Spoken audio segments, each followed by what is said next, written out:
بزرگوں کا مہینہ سب کو نصیب فرمایا،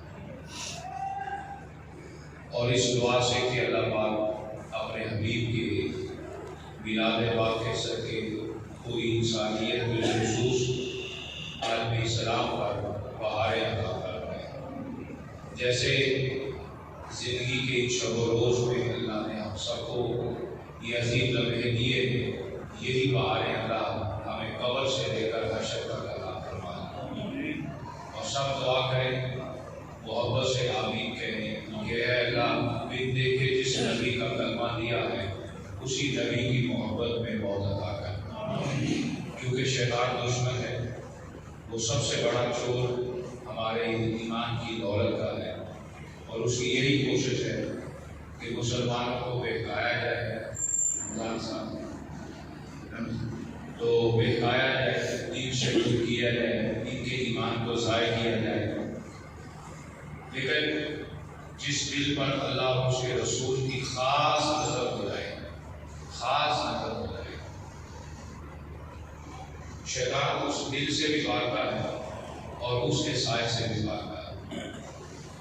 قرآن پاک میں پوچھا گیا نا، اللہ پاک نے جب آدم علیہ السلام کو اللہ نے پیدا کیا، علماء سے سنا ہے، میں اشارہ دے رہا ہوں 23ویں پارے میں خاص طور پہ، کہ میں نے جب آدم علیہ السلام کو پیدا کیا اس کے بعد سارے فرشتوں کو سجدہ کرنے کا حکم دیا، اس نے انکار کر دیا، تو اللہ پاک نے اس سے پوچھا ما منعک ان تسجد لما خلقت بیدی، کہ اے ابلیس جب میں نے آدم کو اپنے ہاتھوں سے پیدا کیا، یعنی اس کی وجوب بھی بیان کی، علت بیان کی۔ یہ تھوڑا سا ہمارا وقت ہے 25 سے 30 منٹ کے اس وقت کے اندر کوشش کیجیے گا کہ ہم ایک خاص پہلو پہ توجہ دیں، اور جو اصل مقصد ہے ہم اس وقت گفتگو کر کے عنوان گفتگو کو سمیٹ کر اور میلاد شریف کا پیغام کو اپنے دلوں میں اتار سکیں۔ آدم علیہ السلام کو اللہ نے فرمایا کہ میں نے جب اس کو اپنے ہاتھوں سے پیدا کیا، اپنے ہاتھ سے پیدا کیا، تو پھر ماں مانا آقا انتا سجدہ، تجھے کس چیز نے روکا کہ تجھے سجدہ نہیں کیا؟ سجدہ کرنے سے تجھے کس چیز نے منع کیا جب میں نے آدم کو اپنے ہاتھ سے پیدا کیا؟ اب اس نے دلیل یہ دی، انا خیر منہ خلقتنی من نار وخلقتہ من طین۔ یہ عنوان گفتگو ہے، اسی کو آپ ذہن میں رکھیے گا۔ اس نے کہا کہ میں آگ سے بنا ہوں، میں آگ سے بنا اور یہ مٹی سے بنا ہے آدم، لہذا انا خیر منہ، آگ مٹی سے بہتر ہے، اس لحاظ سے میں آدم سے بہتر ہوں، میں آدم سے بات سے جا رہی ہوں۔ سب سے پہلی بات اللہ نے فرمایا میں نے بنایا، تو خالق کون ہے؟ اللہ تعالیٰ۔ جب خالق سامنے ہو تو پھر مخلوق جتنی بڑی بھی ہو وہ کبھی خالق کے برابر نہیں ہو سکتی۔ تو اللہ نے کہا میں نے بنایا، تو پھر ساری بہتریاں ختم ہو گئی، پھر خالق کے حکم کے سامنے سرنگو ہو جانا چاہیے۔ پہلی بات ہوگی، اللہ نے اس پر اشارہ دے دیا کہ اس مٹی کا خالق کون؟ میں، اللہ۔ اس مٹی کا، اس مٹی سے بنایا ہے، تو پھر فرمایا سارے فرشتوں کو حکم میں نے دیا، لیکن تو بھی انہی میں شامل تھا، انہوں نے مانا، تو نے کیوں نہیں مانا؟ اب اللہ نے اس سے وجہ پوچھی، ما منعک، کس چیز نے تجھے روکا؟ یہ لفظ سوالیہ ہے، اہل عرب علم فقہ میں یا علم لغت کے اندر اس کو استفہام کہتے ہیں، پوچھا جاتا ہے ما منعک، وجہ کیا ہے، کیوں کیا تم نے ایسا؟ اب یاد رکھنا کہ بنانے والے نے جب مٹی سے وجود پیدا کر سکتا، وہ پانی کے قطرے سے ہڈیاں گوشت بنا سکتا ہے، تو اس کی خالقیت تو سامنے سب کے سامنے ظاہر ہو گئی ہے نا۔ لیکن خالق کو کبھی پوچھنا چاہیے تھا کہ وجہ کیا ہے، کیونکہ جس نے جوہر پیدا کیا ہوتا ہے اس کو اس کی اصلیت کا بھی پتہ ہوتا ہے، تو شیطان کو کس سے بنایا؟ فرشتوں کو کس سے بنایا؟ مٹی کے وجود اور جوہر کیسا ہے بنانے والے کو پتا تھا، لیکن اللہ نے اس سے پوچھا ما منعک، وجہ کیا ہے؟ خالق کبھی نہیں پوچھتا، لیکن شیطان سے پھر بھی پوچھ لیا۔ وجہ یہ تھی کہ اب یہ مردود ہونے والا ہے، اس کی نسل، اس کے سائے میں پلنے والے جنات بھی ہوں گے، انسان بھی ہوں گے، اور قیامت تک کے لیے سب کے لیے وجہ ہو جائے گی کیا کہ رب کی تخلیق اور حکم کا انکار جو کرتا ہے وہ مردود ہو جاتا ہے، اور خدا جسے افضل بنا دے اور اس کی افضلیت پر اگر اس کو سجدہ نہ کرے، سجدہ بمانا تعظیم ہے، سجدہ بمانا یاد رکھیے گا، سجدہ بمانا جھکایا اسی طرح تھا جیسے ہم اللہ کے سامنے جھکتے ہیں، وہ اللہ کی منشا ہے، وہ کیسے جھکانا چاہتا ہے، اس نے عرش کے نیچے جنت کے سامنے فرشتوں کی پیشانیاں جھکوائی جیسے ہم زمین پر جھکتے ہیں، تو یہ سجدہ کروایا بطور عبادت نہیں بلکہ اس مٹی کی تعظیم کے لیے تھا۔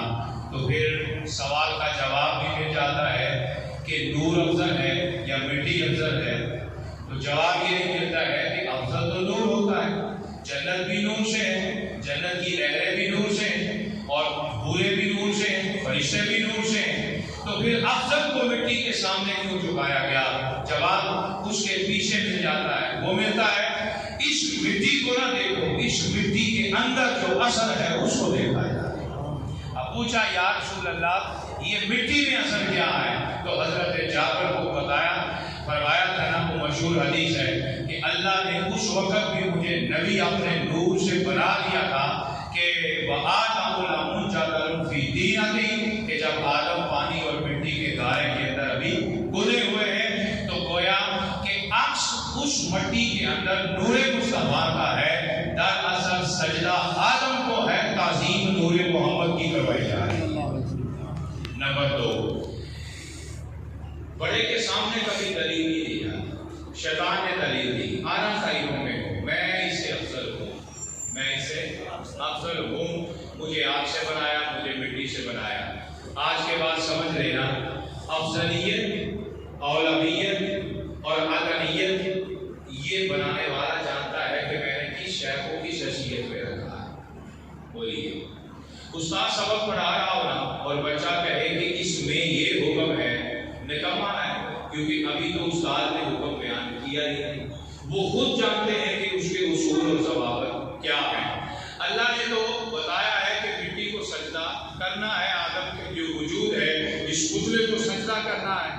اب افضلیت تو رب جانتا ہے، لیکن جب اپنی عقلی رائے کسی بڑے کو دے دی جائے تو وہ اللہ کو بھی پسند نہیں ہے۔ بس یہی سے یہ بات ہم سب کے سامنے آ جاتی ہے، اللہ تبارک و تعالیٰ نے خالق دوسرا تو ہے کوئی نہیں، اس مخلوق میں اس نے واضح کر دیا کہ میرے محمد کے بعد کوئی افضل نہیں ہے، لہذا تعظیم بھی اسی طرح ہے جیسے خدا کی تعظیم، جیسے اب اسی پر اعتراض ہوتا ہے کیا خدا جیسی تعظیم ہے؟ یاد رکھنا تشبیہ اور ہوتی ہے اور تمثیل اور ہوتی ہے، یہاں پر تشبیہ نہیں ہے، یہاں تمثیل ہے۔ معنی کیا ہے کہ اے مصطفیٰ تجھے صرف خدا نہیں بنایا مگر ساری خدائی تجھے عطا کر دی گئی ہے، تو جس کو خدائی میں افضلیت بنایا ہے نا، تو اس لیے فرمایا گیا تعظیم دونوں کی برابر ہے۔ کیسے کہ اس کے واحد ہونے میں کوئی دوسرا نہیں ہے اور ان کے بے مثال نبی ہونے میں کوئی دوسرا نبی نہیں ہے۔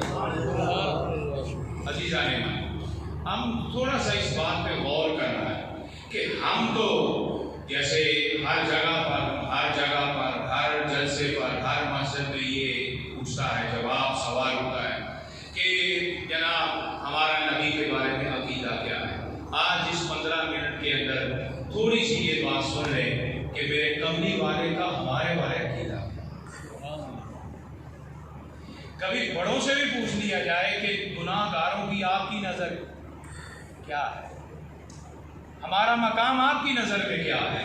یہ تو سارے جانتے ہیں، لا الہ الا اللہ محمد رسول اللہ، کہ جس نے کلمہ پڑھا وہ مسلمان ہے، مگر ہم نے اپنے مسلمانی کا مقام کو سمجھا ہے کہ حضور سید کائنات نے اس امت کو شرط کیا عطا کیا. اگر ہم اس شرط کو سمجھ جائیں، خدا کی قسم حیا سے نظریں ایسی جھک جائیں، زبان کو درکنار، کبھی آنکھ بھی اعتراض نہ کرے.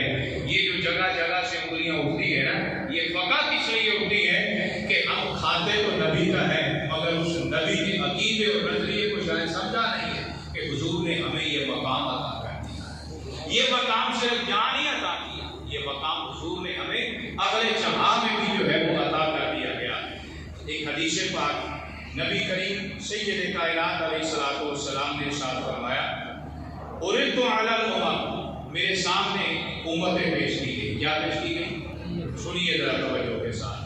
فاجد النبی یمر معه الام، حضور سید کائنات، یہ حدیث یا تو شب معراج کی ہے کہ جب جبریل امین کے ساتھ حضور آسمانوں پہ گئے اور جنت پہ گئے، آپ نے سیر کی، سارے نبیوں سے ملاقاتیں کی، ملاحظہ ہوا، تو آقا دو جہاں علیہ السلام نے پھر واپسی پہ فرمایا، میں گزر رہا تھا تو میرے سامنے سے ایک نبی کا گزر ہوا اور اس کے ساتھ ایک گروہ کی، ایک جماعت تھی. والنبی یمر معه نفر، پھر آگے گزرا تو ایک نبی کا گزر ہوا تو اس کے ساتھ بھی چند لوگ تھے. والنبی یمر معه العشرہ، پھر ایک نبی کا گزر ہوا اور اس کے ساتھ 10 آدمی تھے. والنبی یمر معه الخمسہ، پھر ایک نبی کا گزر ہوا تو ان کے ساتھ ان کی امت کے 5 لوگ تھے. والنبی یمر وحدہ، پھر ایک نبی کا گزر ہوا تو اس نبی کے ساتھ صرف ایک بندہ، ایک امتی موجود تھا. فنظرت فاذا سواد کثیر، تو میں نے ایک طرف جب نظر اٹھا کے دیکھا تو مجھے بہت بڑا لشکر نظر آیا. تو میں نے کہا یا جبرائیل، اے جبرائیل، ہؤلاء امتی، یہ جو کثیر تعداد میں لوگ ہیں یہ میری امت ہے. تو حضرت جبرائیل نے کہا یا رسول اللہ، لا، نہیں، آپ کی امت اس سے بھی زیادہ ہے. ولیکن انظر الی الافق، حضور اس سے اوپر افق کی طرف دیکھیے. تو میں نے جب اوپر ایک مقام پر دیکھا، فنظرت فاذا سواد کثیر، تو مجھے اس سے بھی کثیر، دگنی تعداد لوگوں کی نظر آئی. قال، تو جبریل نے کہا ہؤلاء امت، یا رسول اللہ یہ ہے کثیر تعداد، یہ آپ کی امت ہے. وہؤلاء 70,000 قدامہم، اب لفظوں پہ غور کرتے جائیے گا، یہ ان کے آگے 70,000 لوگ کھڑے ہیں. عرض ارشاد فرمایا، ہاں. عرض کی آقا، یہ آپ کی امت کے 70,000 وہ ہیں، لا حساب علیہم ولا عذاب، نہ ان پر قیامت کے دن نہ حساب ہوگا نہ ان کو کوئی عذاب ہوگا. یہ 70,000 لوگ وہ ہیں. کل تو میں نے کہا ہوا دینا، کیوں بھائی 70,000 ہیں مگر ان کے اوپر سزا، عذاب اور حساب کیوں نہیں ہوگا؟ تو جبریل نے کہا ولا یکتبون، سب سے پہلی بات کہ یہ آپ کی امت کے وہ لوگ ہوں گے کہ جو مثلا غلط نشان نہیں لگاتے جسم پر، غیر شرعی نشان نہیں لگاتے. یہ ایک ڈیٹیل ہے، صرف لفظوں پہ غور کیجیے گا. ولا یکتبون، جو اپنے جسم کو داغتے نہیں ہیں. ولا یسترقون، غیر شرعی جھاڑ پھونک نہیں کرواتے. ولا یتطیرون، یہ پرندوں سے، جانوروں سے فال بازی نہیں نکالتے، فالیں نکالتی ہیں لوگ. وعلی ربہم یتوکلون، یہ ہر کام میں اپنے رب پر توکل کرتے ہیں. 4 چیزیں بیان کی. وہ کہ لوگ کہ جن کا حساب نہیں ہوگا، جن پر عذاب نہیں ہوگا، وہ بغیر حساب کے جنت میں جائیں گے. اتنی ہے پہلی بات. ہوئی کتنی ہے وہ تعداد؟ 70,000 ہیں. اب ان کے اس مقام تک پہنچنے کا نظریہ کیا ہے کہ وہ غلط قسم کی چاٹ پھوٹ نہیں کراتے، یعنی جنتر منتر نہیں کرتے. نمبر 2، ولا یکتبون، اپنے جسم کو داغتے نہیں ہے. دوسرے لفظوں میں اس کا آسان معنی یہ ہے کہ جس طرح آج انگریز اپنے جسم پر اسٹیچو بناتے ہیں نا، وہ نشان لگاتے ہیں اور وہ ایسا نام لکھا لیتے ہیں کہ جو کبھی زندگی میں مٹتا نہیں ہے. کچھ لوگ ہمارے بھی نام لکھا لیتے ہیں، کوئی دل بنا لیتا ہے، کوئی کچھ کرتا ہے. یہ جسم خدا کی تخلیق کو داغدار کرنا ہے.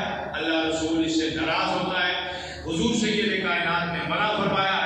ولا یسترقون، یہ غیر شرعی جھاڑ پھونک بھی نہیں کرتے. ولا یکتبون، اپنے جسم کو داغتے بھی نہیں ہیں. ولا یتطیرون، اپنی قسمت کی فالیں بھی نہیں نکالتے. وعلی ربہم یتوکلون، انہیں ملے تب بھی نہ ملے تب بھی اپنے رب پر بھروسہ کر کے بیٹھ جاتے ہیں. حضرت عکاشہ بن محصن ایک صحابی ہیں، وہ کھڑے ہوئے، عرض کی آقا کیا 70,000 میں میرا نام بھی آ سکتا ہے؟ حضور نے فرمایا جا، رب نے تجھے بھی ان میں شامل کر دیا۔ ان کی محبت دیکھ کر ایک اور صحابی کھڑے ہوئے، عرض کی آقا ان میں میرا نام بھی شامل کر دیجیے۔ حضور نے فرمایا ٹھہرو، عکاشہ بن محصن جو ہے وہ سبقت لے گئے، اب ان سے آگے کوئی نہیں بڑھ سکتا۔ عزیزان ایمان، اس حدیث میں آقا دو جہاں علیہ السلام، امام شافعی اس کی تفسیر میں بیان فرماتے ہیں، لوگوں کبھی اپنے نبی کی محبت میں ہی رو دیا کرو، کبھی مصطفیٰ کے اس مقام اور حدیث کو پڑھا کرو کہ سجدے بھی تمہیں اس نبی کی وجہ سے ملے، عظمت مصطفیٰ کی وجہ سے ملے۔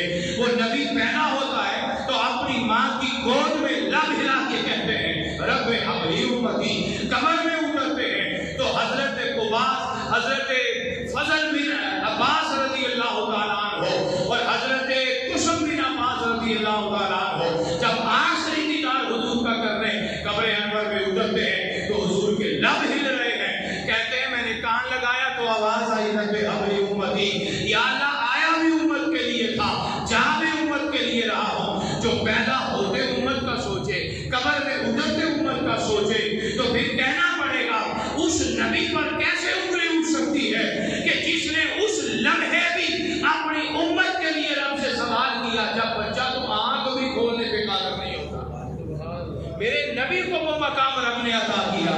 حضرت آمنہ کی روایت ہے، مصنف ابن شیبہ، سیرت انبیاء، دلائل نبوت امام بہقی، دلائل نبوت امام ابو نعیم، ساری پڑھ کے دیکھیں جس میں متعدد دلائل اور رجال ثقہ سے حضرت آمنہ رضی اللہ تعالیٰ عنہ کی روایت موجود ہے کہ جب میرا لال پیدا ہوا تو میں جب اٹھانے لگی تو دیکھا میرے لال کے لب ہل رہے ہیں، میں نے کان لگا کے سنا تو آواز آ رہی تھی رب ہب لی امتی، جس کا معنی یہ ہے یا اللہ میری امت کو معاف کر دینا۔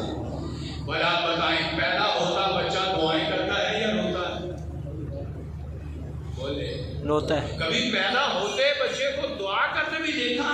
مانا کوئی معجزہ ہو سکتا ہے، کوئی کرامت ہو سکتی ہے، تو کرامت میں بھی اگر کوئی دعا بھی مانگے تو کہوں گا وہ اپنے لیے تو مانگے گا نا، مگر مصطفیٰ کی یہ شان ہے کہ پیدا ہوتے اپنے لیے نہیں اپنی امت کے لیے۔ ثابت یہ ہوا کہ پیدا ہونا یہ تو نظام قدرت اور کائنات تھا نا کہ بچے ایسے ہی پیدا ہوتے ہیں، مگر پہلی بات تو حضور نے اس وقت ختم کر دی، میں تو تب بھی نبی تھا جب آدم کا گارا تیار ہو رہا تھا۔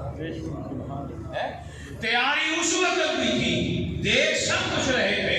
میرے دوستو میں قربان جاؤں حضور کی نگاہ نبوت پر، یہ حضور کا عقیدہ ہے کہ میں آیا بھی تمہارے لیے، میں رہا بھی تمہارے لیے، میں جاؤں گا بھی تمہارے لیے۔ اعلیٰ حضرت نے کہا تھا نا زمین و زمان، اگر آتا ہے تو پڑھیے، زمین و زمان تمہارے لیے، مکین و مکان تمہارے لیے، چنین و چنا تمہارے لیے، تمہارے لیے، بنے دو جہاں تمہارے لیے، دہن میں زبان تمہارے لیے، بدن میں ہے جان تمہارے لیے، اب آئے یہاں تمہارے لیے، اٹھے بھی وہاں تمہارے لیے۔ یہ حضور سید کائنات نے اپنی امت کو شرف عطا کر دیا۔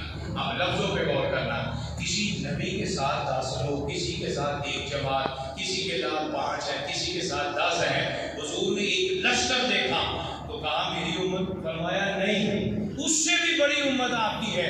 ابھی حضور سید کائنات کو معراج کی رات کثیر تعداد حضور نے، جبریل نے حضور کی امت دکھا دی۔ ثابت یہ ہوا کائنات کا نظام جو ہے نبوت کا وہ چلا تو آدم سے تھا، مگر آدم ہو یا مصطفیٰ کی قیامت تک امت، نظام اور قانون مصطفیٰ کا ہی چل رہا ہے۔